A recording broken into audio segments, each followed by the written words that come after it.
So in my computer keyboard I am going to create this flag, that's the triangular flag. On pause this create using keyboard shortcut alt 12861. So I create this using this short code alt 12861. Okay, I'll show you how to create this.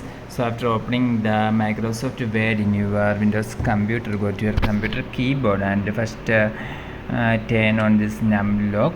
Now press and hold this alt key. Don't remove your finger from this alt key, and after that you must type here 128681. After typing 128681, you can release your finger from this alt key.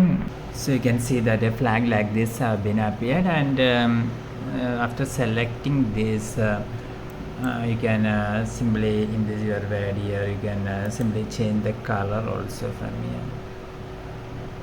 So you can select in different colors from here.